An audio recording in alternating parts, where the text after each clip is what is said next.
Hello and welcome to Colorado Water 2012. I'm Michael Engel, your host, for a series of serious conversations, but also just an examination of the future of water in Colorado.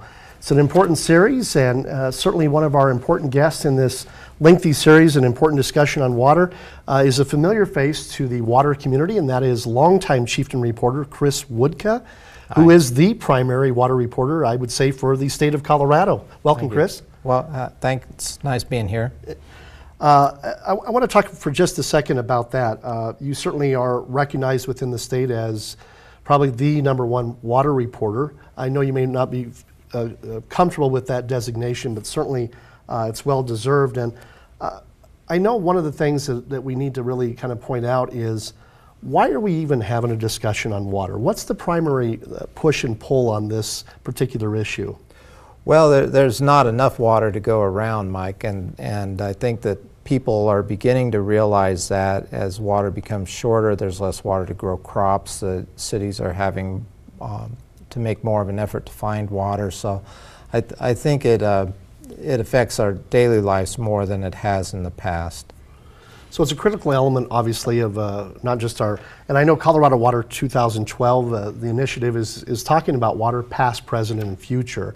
And so as we move into the future, if you will, the Pueblo Chieftain has certainly put together resources and has made this a primary byline, if you will, of what they're looking at. What's the Chieftain's role in reporting on water at this point? Well, I think our role is, over time, is our #1 objective as a newspaper, and the editorial board's objective is to protect the agricultural water in the Arkansas Valley. I think we realize that the agricultural water is the basis for the economy in many of the smaller towns in the Arkansas Valley and to a certain degree in Pueblo. And we need to make sure that there's water to grow food, because food may not be as readily available from other places in the future, and so there should be some water in the valley to protect our food supply. Secondly, I think we want to ensure that there is a supply of fresh, clean water that can be used for a multitude of uses. And particularly for municipal water systems. Without that, Pueblo can't grow, the surrounding area can't grow, and they're working in several ways, such as the Arkansas Valley Conduit, to keep water flowing to cities as well. So I think those are the major issues. You open up an interesting subject, and I'd like to address that. I know there's a lot of controversy, or at least at times there's controversy, depending on the perspective about water usage along the Front Range and water being delivered from certain areas to other areas. What do you see as kind of a driving point or a problematic piece of continued or increased population in some of the Front Range communities and their need for water? Well, I think the state has been concerned more about that than the other uses of water than they should have been for the last 10 years. And the 2002 drought was a wake-up call for cities to increase their water supplies, to get new water supplies, and to anticipate growth. We also need to protect the water for what it's being used for now, and we haven't really even touch the surface of water for energy that may be needed in the future as well. So we need to be more concerned, I think, as growth occurs, what are those other competing uses going to be, and how are we going to share what limited water resources we have, or find more water from somewhere to meet those uses. Well, I know one of the primary objectives of Colorado Water 2012, one of their primary goals was really to want to raise awareness about water and it as a limited resource, but also to increase support for management and for the protection of water. So in terms of that, what is it that the viewer could kind of expect down the road? What is your crystal ball telling you about the future of water within the next 5 years within the state of Colorado? Well, I don't really have that great crystal ball, Mike, because it depends. A lot depends on whether it rains or not. Sure, sure. And snows, and snowpack is a very important part of our water supply picture. But I think that what you'll see is as the economy improves, the demand for water will increase.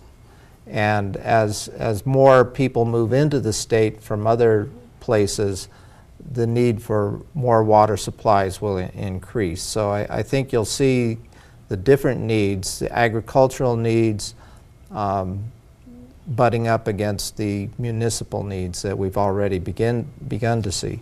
Okay. The other part of that, though, is that there'll be more conservation from the municipal side so that they can stretch the water supplies they do have and lower the demand for water. As well, there may be more agricultural transfers, which we really wouldn't like to see, and which I think the state's working very hard to prevent that from happening. We're talking here with Colorado Water 2012, a video series on the future of water, past, present, and future water resources here in the state of Colorado, and we're visiting with Chris Woodka, who is the chief water reporter for the Pueblo Chieftain here in Pueblo, Colorado. You mentioned something very interesting in that last piece, and that's really about the value of water. And I guess I would ask is, how do we measure that value of water now, and then how do we measure that value in the future, if that's possible? Well, that's a controversial topic there. I think you measure it by what somebody's willing to pay for it. And farmers have had problems, young farmers who want to buy more water and buy more land to irrigate have run into it as speculation for water rights in the lower Arkansas Valley in particular has driven up water prices. They're exorbitant. They really can't do that expansion. Well, I don't know they're exorbitant. They're what people are willing to pay. Okay. The Board of Water Works set a price of $10,000 per share on the Bessemer ditch. Everybody down in the valley thinks they should be getting $10,000 a share, which is not doesn't necessarily correlate. It takes money to move water up, develop it, purify it, and all that. So the market price of water, though, is pegged as to the highest value that somebody just got for it.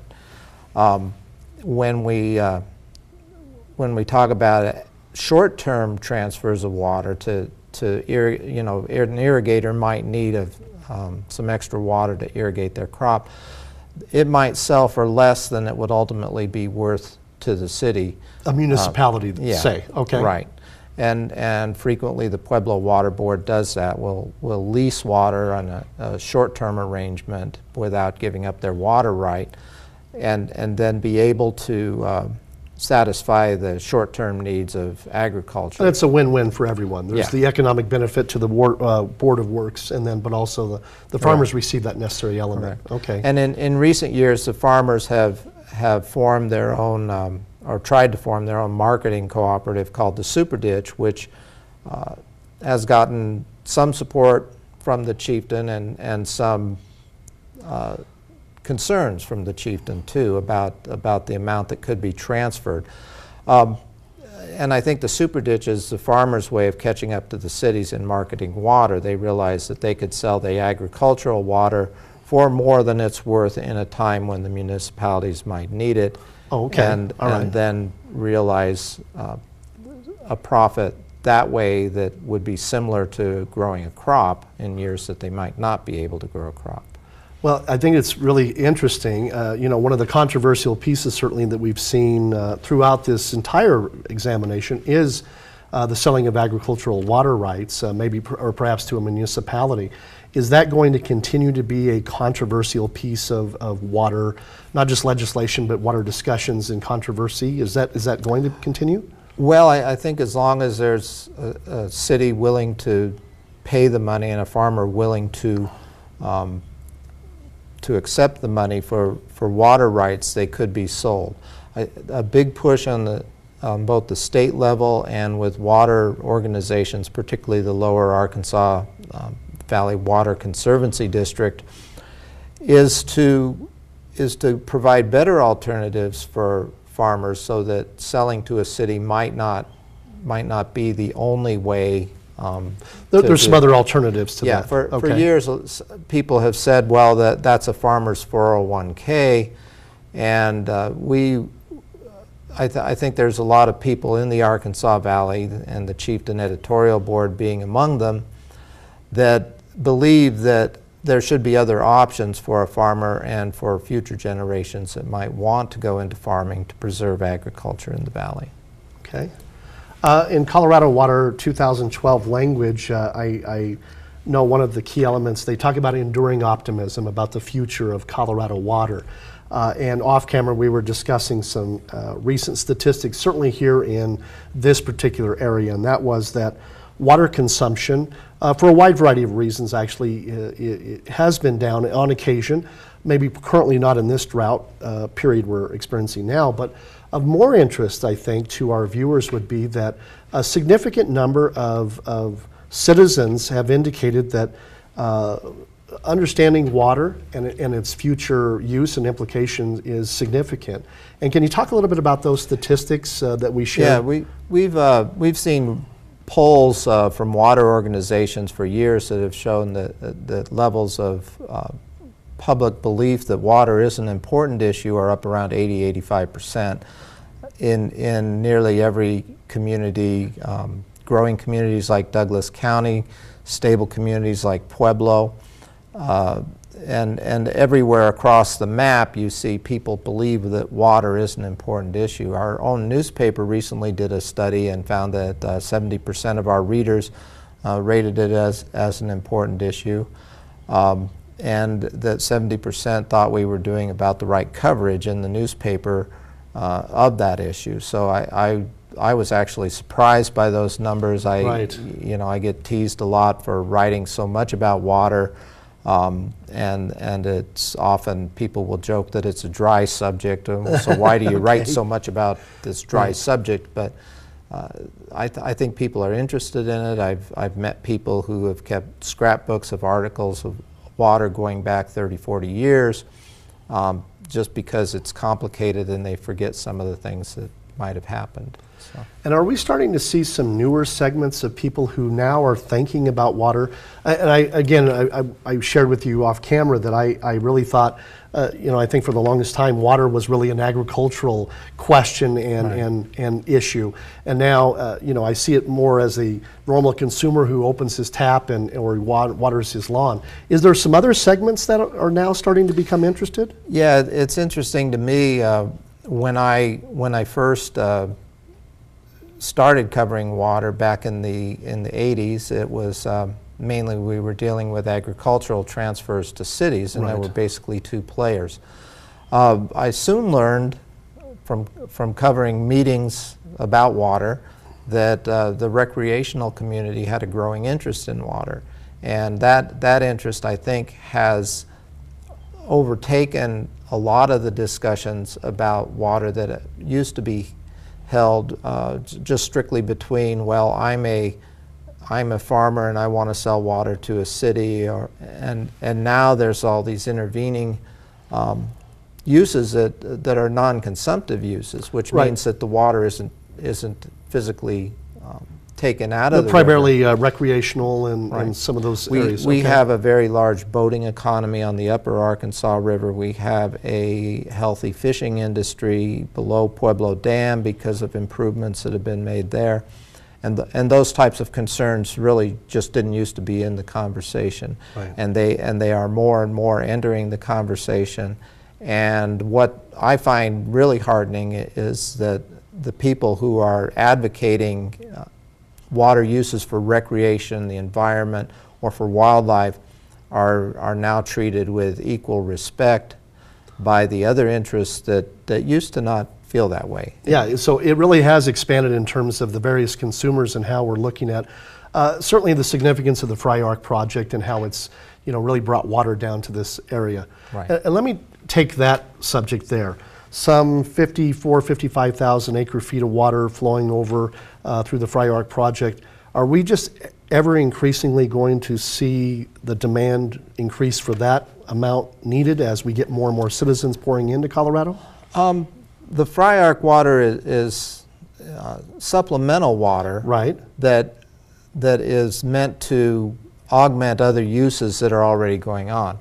And the amount of water that can be brought over is limited by a whole bunch of factors. Multiple factors, yeah. sure. And when you say 54,000 acre feet a year, which sounds like a lot, that can translate into 100,000 acre feet in 2011 and 13,000 acre feet this year.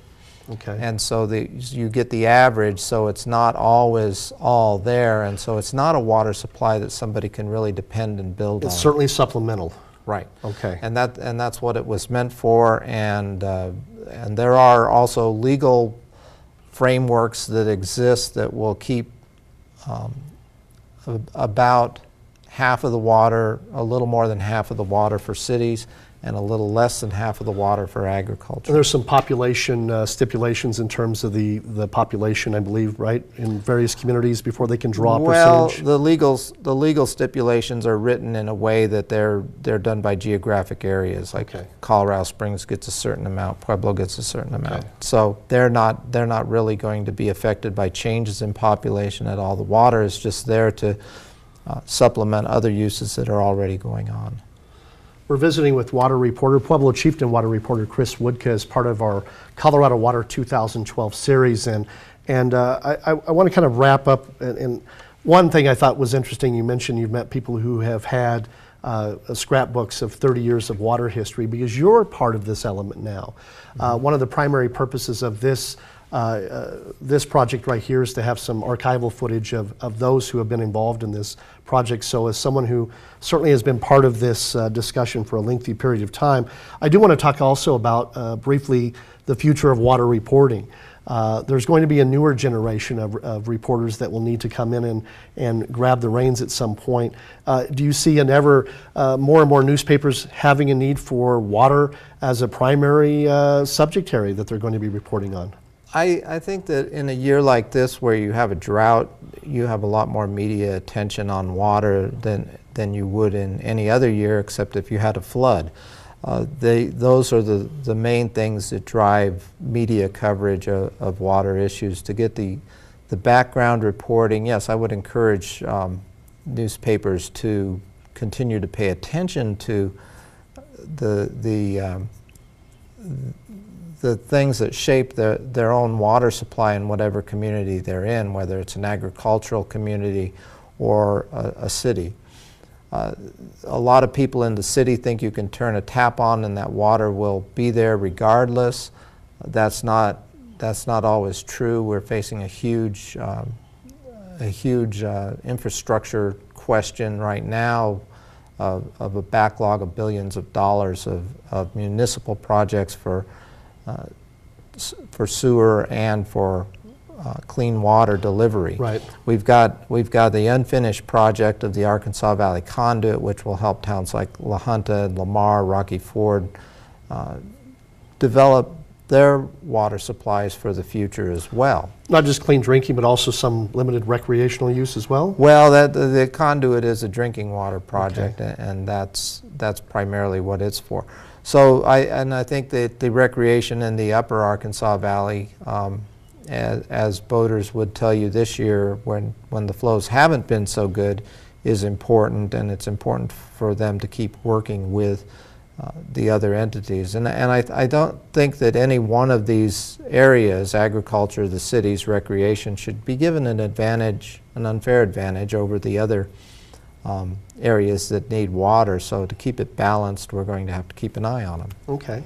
Certainly a competing interest in terms of worldwide and national and state and local discussion is the energy requirements needed in our future. I know one of the final components that's been looked at as part of the FRI-ARC was the addition of maybe hydroelectric power, even as local here as at the Pueblo Dam and Reservoir. Mm-hmm. Again, not asking you to predict the future, but is that, do you see that as a component that certainly could have some opportunity to develop?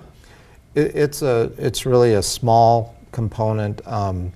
They do have a large pump back operation, which means you lose electricity, but you can provide it at key times when mm-hmm. the demand is higher. there aren't really the consistent storage and release opportunities to develop large hydroelectric projects. You were talking, it would be an expansive project to get to that point, essentially. Yes. Okay. Yeah, you wouldn't, All right. and I don't think that's something that you can see. I think when I'm thinking about energy development, the part that could use it is if they developed an oil shale industry on the western slope, which could impact the amount of water that we bring over from the Colorado River into our basin. So there are some future implications there in terms of that water storage and movement. Right. Okay. I've seen no evidence that fracking will create a huge statewide demand, although it can have a lot of impacts locally to people if not managed properly. So. And again, that's almost a brand new chapter, if you will, of talking about water and water issues when you mentioned the fracking. Well, for Colorado, actually, if you look at on a national scale, the largest use of groundwater extractions are for the energy industry already. So, I mean, in places where they have more plentiful water supplies, but they need a stable one, they will pump water to run energy operations. So one more thing on your plate down the road, right, Woodka? Yeah. Okay. Colorado Water 2012, looking at our past, present, and future. We hope that you've enjoyed this small little segment. One of multiple segments we're going to be looking at, water. Colorado Water, past, present, and future, and certainly about enduring optimism.